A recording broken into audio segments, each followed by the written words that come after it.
Max on a rainy day. Rainy Sunday, Broadstairs. Yeah. Typical English summer. Sun, shine and showers. Yes. Well, on the way here, we got some messages about blood group B and the PGLFs. Okay. From a researcher that's been with the BASIS project for a very long time, is doing a heck of a lot of work, specifically involving the Nazi bases, Right. the concentration camps that Barry King is referred to in Germany, and the use of concentration camp victims in precise blood groups. And you concurred that she was just messaged me saying that the Germans are very interested in blood group B, and they used this in a programmable generated life form so they could then take grey souls. Right, and you superimpose that into the body. Okay, I think that the Germans are not only interested in blood group B. I think they're also extremely interested in any of the rhesus negative blood, particularly O negative and actually AB negative. AB negative is the rarest of all of the rhesus negative blood groups. But going back to B, B positive or B negative blood group works like a hive blood group, works like a hive mind blood group.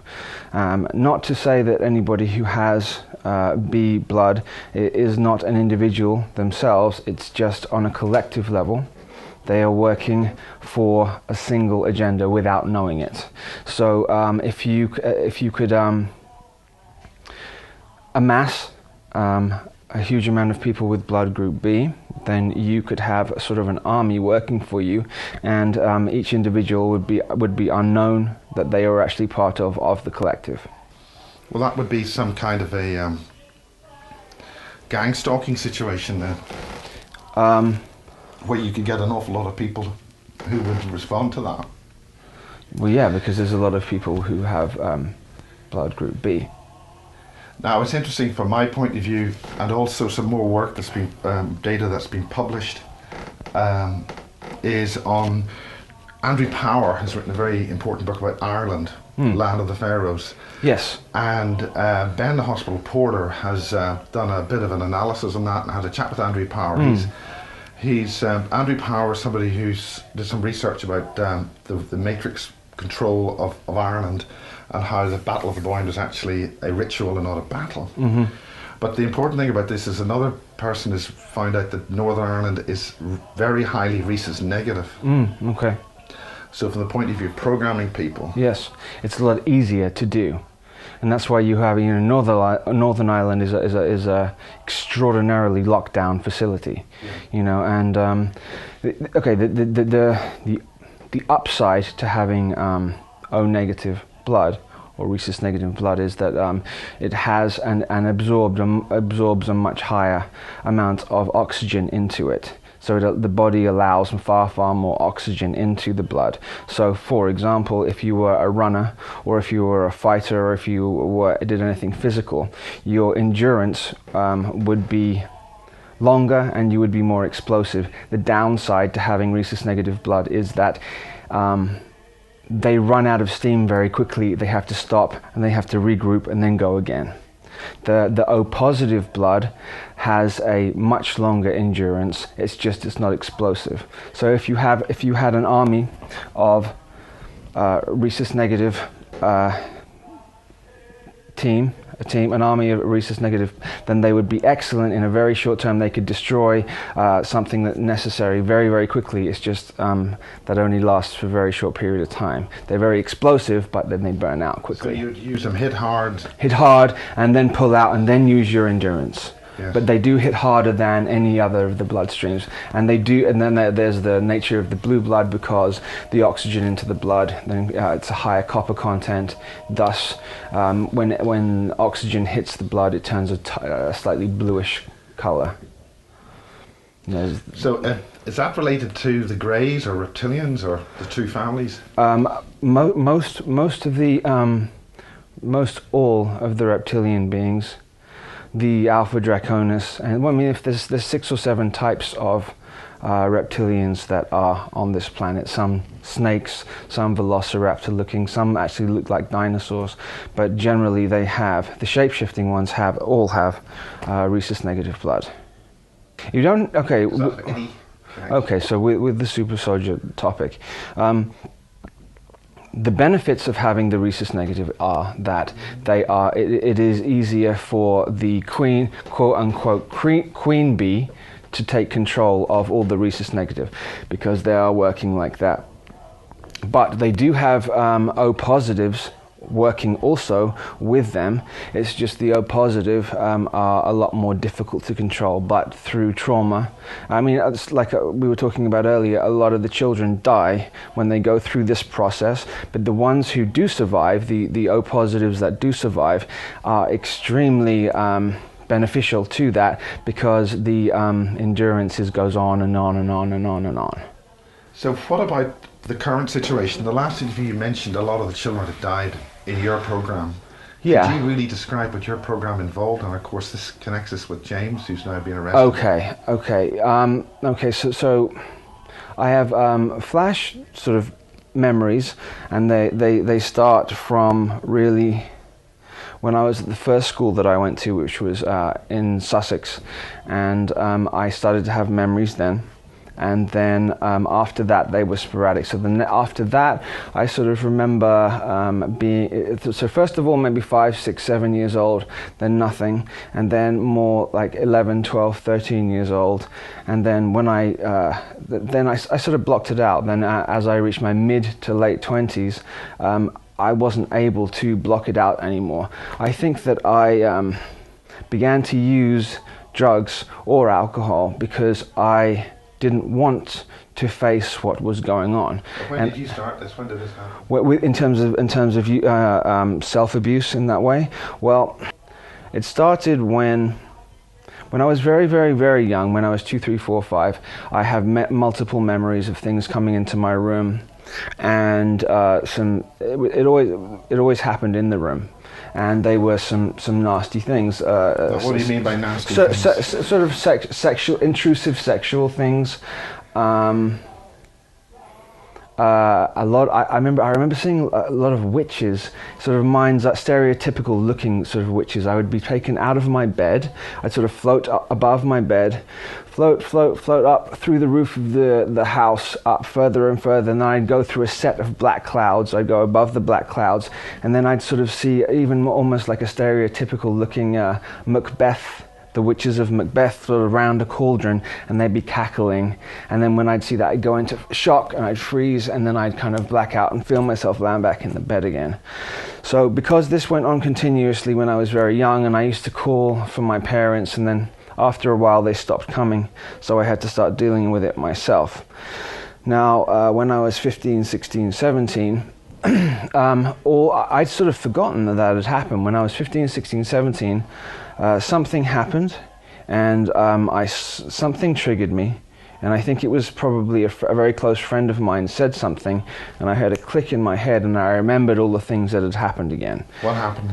All the things I just talked about, okay, which were the unpleasant things as a kid. They all came back at once. I mean, do you think, when did that happen? I mean, do you think you were being deprogrammed or something? I think something was happening where, I mean, the main thing that they didn't want to me is to ever remember anything like this. They want me to remember. They want me to think that I've had a straight, normal sort of life with its ups and downs that everybody has, but my reality is this, and that's what it was. And when I started to remember when this happened when I was 17, I freaked out, I panicked. And when I panicked, I had all these flashes back that when the sun started to come down, I started to get this terrible, terrible feel like something bad was going to happen. So what was the sun? I don't know what it was really, but I was fine. I would usually, this is in England, I would usually be fine up until about 6 or 7 o'clock. And then when the sun started going down and started getting dark, all these feelings started to invoke inside of me, like whatever happened when I was a kid was about to happen again. So I started to self-medicate, and I used to drink wine with my... what do you mean by self-medicating? So I used to drink wine with my mum. when I was 17, 18. And I found when this started to happen, I found I'd have a glass of wine or I'd have a beer or whatever, and slightly these feelings and these memories would subside. So I'd sort of worked out, well, shit, if I don't want to feel these things anymore, so I found something that will repress them. So that was around 17, 18, and when I learned the medication, how to self-medicate, it sort of perpetuated itself from there. So then I learned, okay, well, I don't want to feel that way. I'm going to do whatever I can to not feel that way. So what happens is when you keep repressing and keep repressing and keep repressing, it sort of becomes like a boiling point. You can only repress to a certain extent before everything comes out in one go. There had been a number of times through my 20s when I had realized that that addiction had become part of me, not for fun, but it had become part of a way of life for me because I didn't want to address any of those things. And it does work very well, because if you use that, you can basically believe or convince yourself that none of this stuff ever happened. Leading on from there, as I turned towards 30 years old, I had a complete snap. In the Monarch program, yes, it seems that once you hit about 30, the Monarch program starts to decline. Well, it seems to me that the alters and the programming start to bleed through and break down around that age. So and I was part of alpha programming and beta programming. Alpha being there's delta programming as well. So I was actually thrown into all of those things. But they started to bleed through. I turned 30, just past 30, 31, and there was nothing I could do about it. Delta. Those categories of programs, just yeah. Delta programming generally is a form of assassination or a form of getting information through physical means. Yes. So this is it's sort of your basic military attack programming. That's what that is. That's Delta.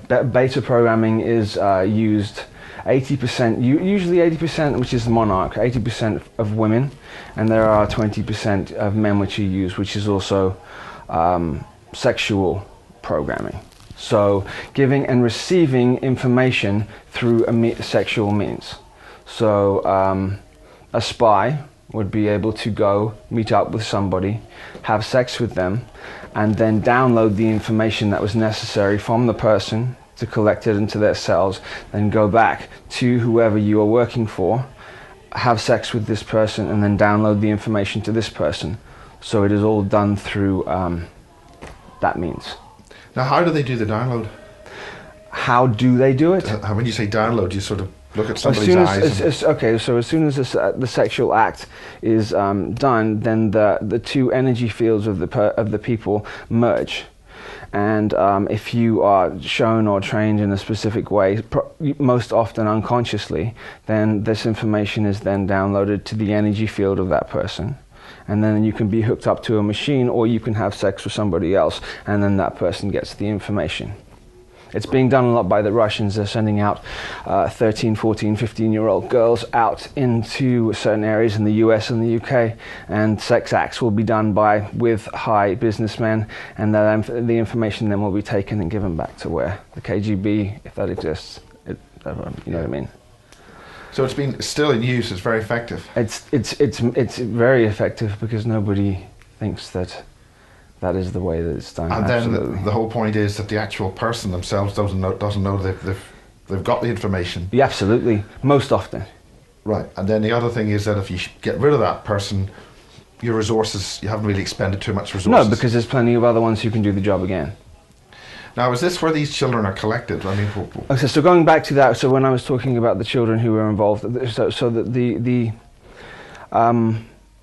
I'm going to mention Montauk, which is just off of New York.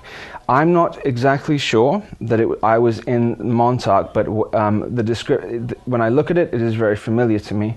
But wherever I was, it was an identical layout and setup to the Montauk experiment. And then there are a number of other ones just exactly like that. Now, this is very important because Lisa is doing an awful lot of work on this, and she's collaborating with Peter Moon, who's written a lot of the Montauk Love Peter books. Moon. Yes. There's a whack of stuff going on there, connecting with this concentration camps.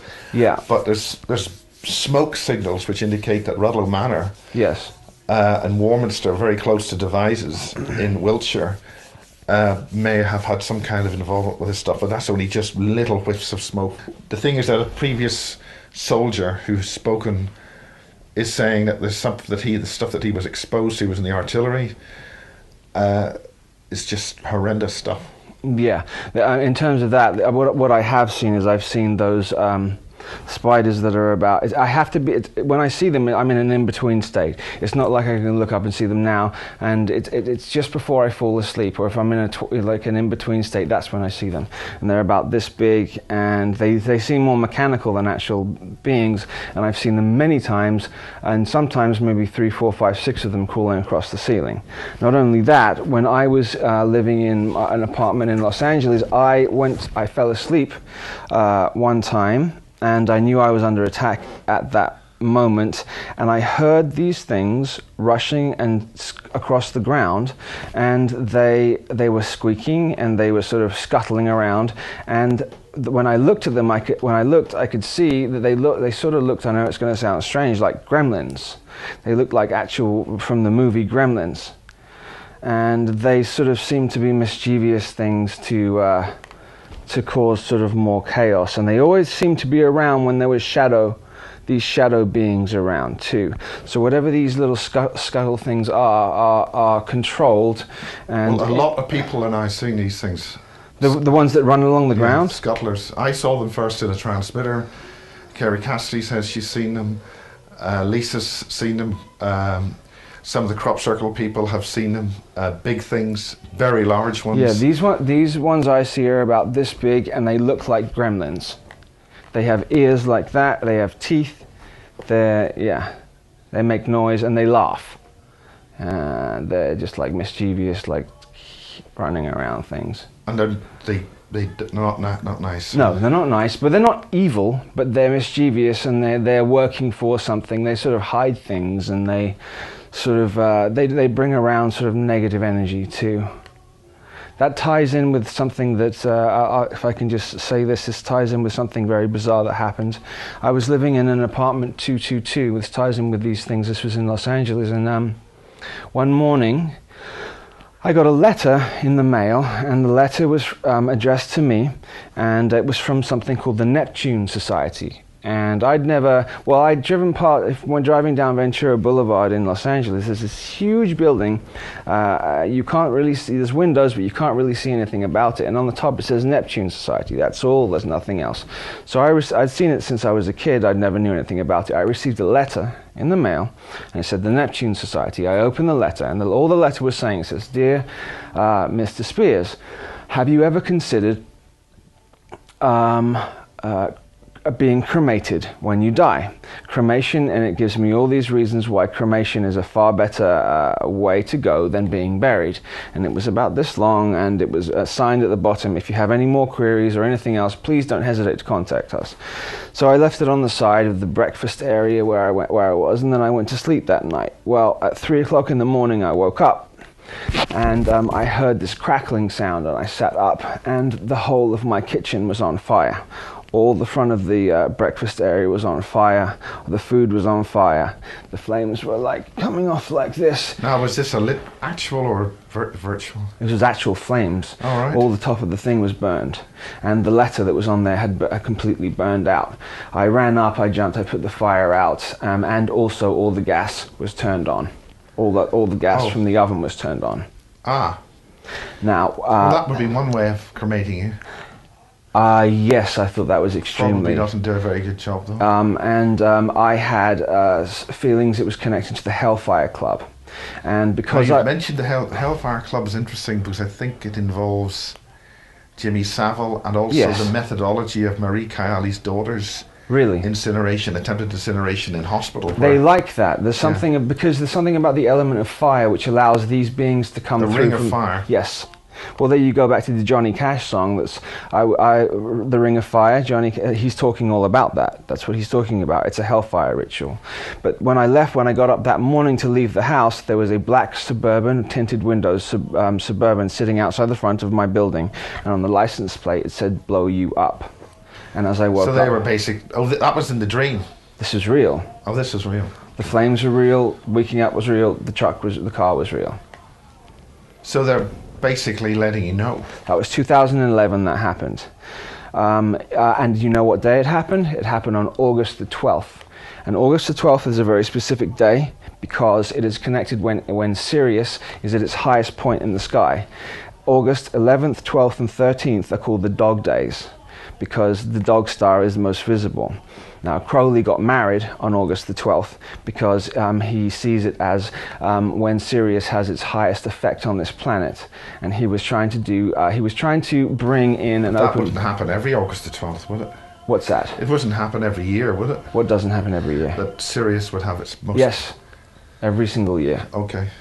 And at that point, so there are negative and positive factions coming from Sirius. He was trying to open doorways to bring the certain ones from Sirius through here. When I started to get close to what was going on with that and what was going on with the dog days, they wanted me out, and I was okay.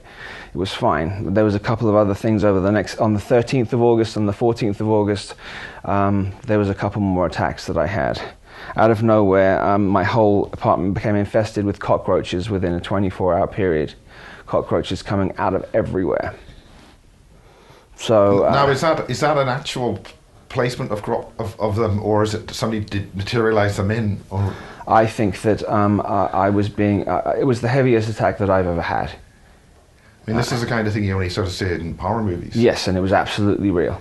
On top of that... So how did you get rid of them? What happened? I went and told the landlady, I said, this is going on, and I had to stay out of the apartment for a week, and she sprayed everything and got rid of the majority of them. They didn't come back.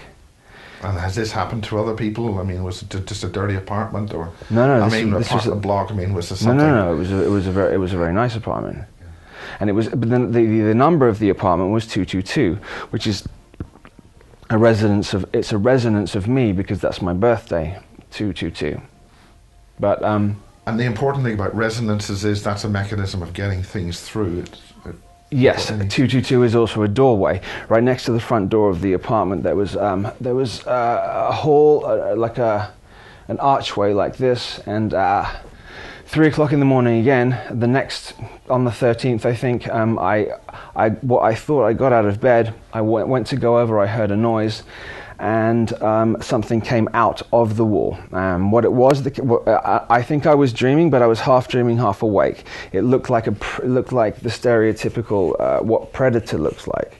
I don't know what they are. I had never seen one before, but when it came close to me like this, it was still for a second, and then it screamed in my face to invoke as much fear as possible.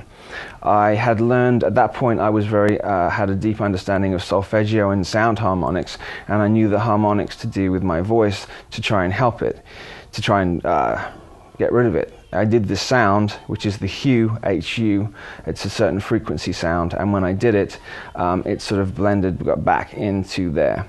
This period of time... Now this is important. I mean, it wouldn't necessarily be that sound from anybody else's voice.